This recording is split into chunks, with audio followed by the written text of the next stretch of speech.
Bien le bonjour, c'est Augustin Tonnel, ton coach et mordu de Call Call préféré. Aujourd'hui, roulement de tambour, on se retrouve pour le dernier épisode de la hotline de Gus, poussé par notre partenaire Casper. C'est déjà le quatrième, donc c'est déjà le dernier. Un petit peu de nostalgie. Je t'avoue que ce format m'a beaucoup plu, de recevoir justement vos call calls et de pouvoir les analyser, de pouvoir justement vous faire mon retour à chaud. Moi, ça m'a beaucoup plu. Si de ton côté ça t'a plu aussi, n'hésite pas à nous le dire en commentaire. N'hésite pas à dire également sur LinkedIn si tu veux qu'on continue ce genre de projet. Pour te donner du contexte sur ce dernier appel, parce que tu sais que j'aime pas les bavardages, j'aime bien enchaîner tout de suite et aller tout de suite à l'essentiel. Pour te donner du contexte, on est sur le même contexte que le troisième appel, donc l'avant-dernier épisode, si tu l'as bien regardé. On est sur une entreprise qui vient toujours revaloriser les invendus et les surstocks d'autres entreprises. Et pourquoi j'ai décidé de prendre ce même contexte? Parce qu'en fait, cet appel est hyper enrichissant. Il est hyper enrichissant. Pourquoi? Il apporte plein de valeurs et plein de choses que je peux te donner, de conseils que je peux te partager. Pourquoi? C'est parce qu'en fait, l'appel, au départ, on va dire sur le premier tronçon de l'appel, sur la première moitié, se passe plutôt bien. Hormis si on se rend compte que le call caller a fait une erreur, le ton en fait du prospect, de l'interlocuteur au bout du fil, est plutôt sympa.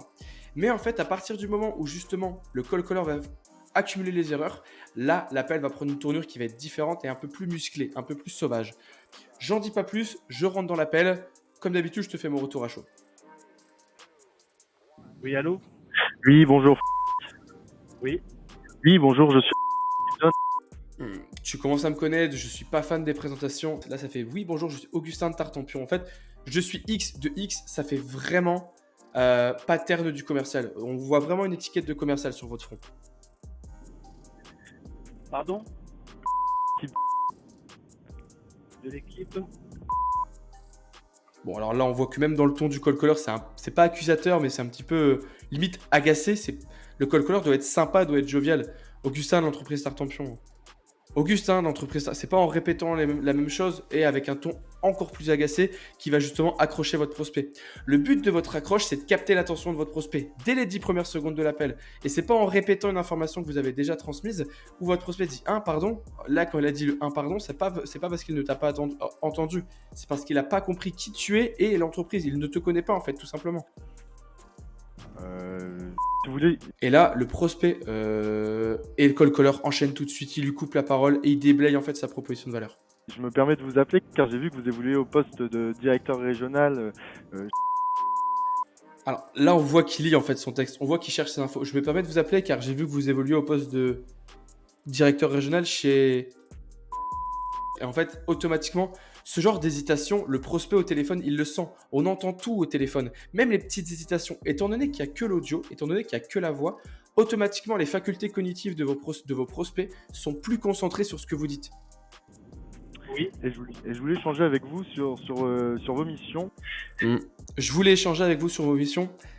Si tu as regardé les 3e épisodes, tu sais qu'à ce moment-là, le cadre de l'appel n'est pas du tout posé. Je voulais qu'on se rencontre en fin de semaine. Je vous passe un coup de fil pour qu'on se rencontre en fin de semaine, en début de semaine prochaine. Et là, le cadre est posé. Et parler du sujet des surstocks invendus et défectueux que vous pouvez rencontrer chez.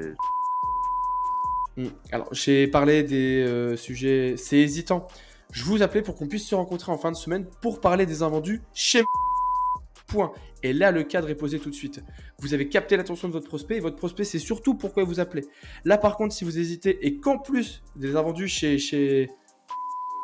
On voit que vous cherchez le nom d'entreprise sur Internet, enfin sur votre CRM. Oui. Oui.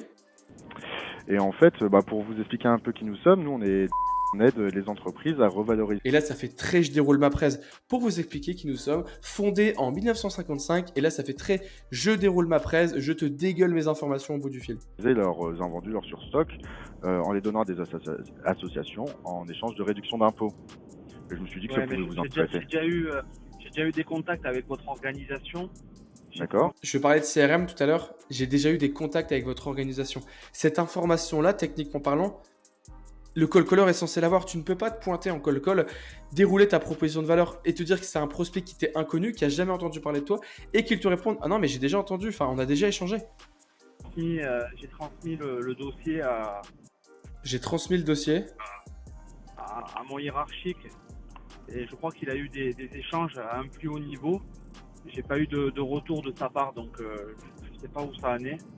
Mais, D'accord, alors, Alors, là, ça montre en fait automatiquement, toi quand tu te pointes en call sans avoir validé les informations, sans avoir fait un check-up en fait, tout simplement sur le profil de ton prospect, et que ton prospect te dit ça, tu perds tout de suite en crédibilité, tu perds tout de suite en professionnalisme. Ça fait la personne qui vient de débarquer, qui n'a pas regardé l'historique en fait de la boîte, et ça, tu te tires une balle dans le pied tout de suite.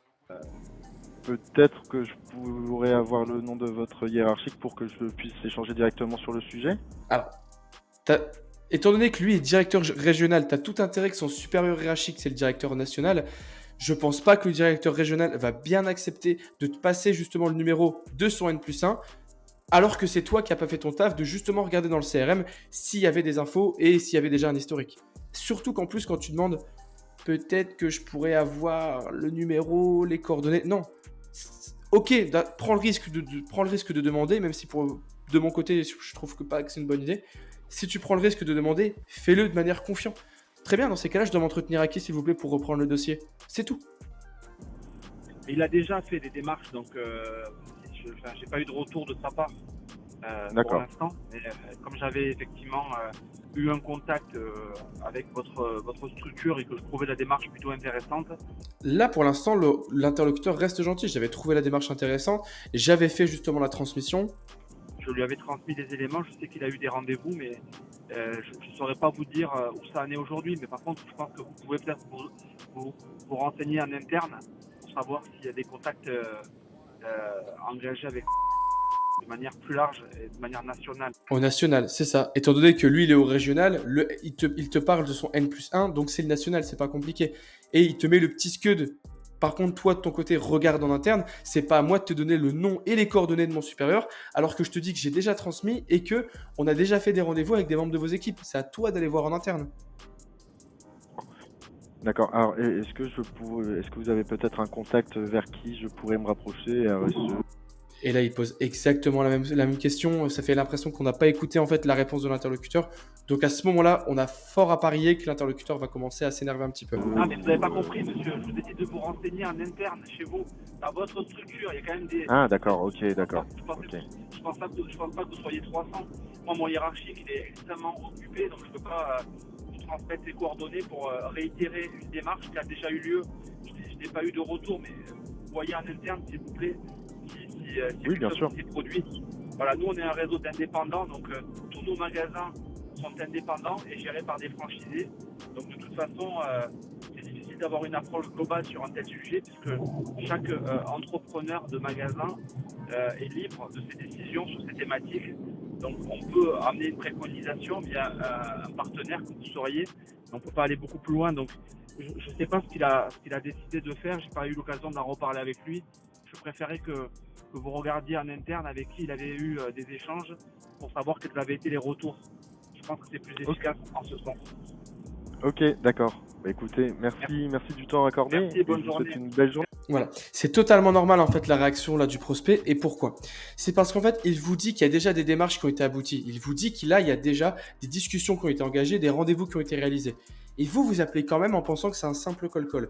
Ben, c'est logique en fait que vous passez pour entre guillemets un amateur, vous démontrez pas justement votre côté professionnel et automatiquement c'est à vous de faire les recherches en interne. C'est pas à votre prospect effectivement, c'est pas à votre prospect de vous donner le nom, les coordonnées du supérieur hiérarchique. Non, renseignez-vous et ensuite revenez vers moi.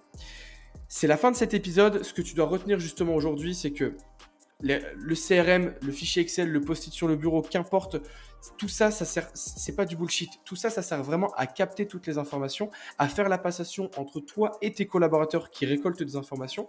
Et justement, si tu récoltes une information, s'il y a des discussions qui sont engagées avec un prospect, mais que tu ne l'inscris pas, et ben en fait, ça donne des situations de ce type. C'est pour ça justement que j'ai voulu prendre cet appel pour justement clore cette première saison entre guillemets de la hotline de Gus. J'espère que cet épisode t'a plu, j'espère que cet épisode t'a apporté de la valeur. N'hésite pas justement à nous faire un petit retour en commentaire sur LinkedIn, nous dire les améliorations pour cette première saison. Nous, on est très curieux d'avoir ton retour. Et d'ici là, porte-toi bien, fonce faire du call-call, va prendre des rendez-vous et je te souhaite une très belle journée.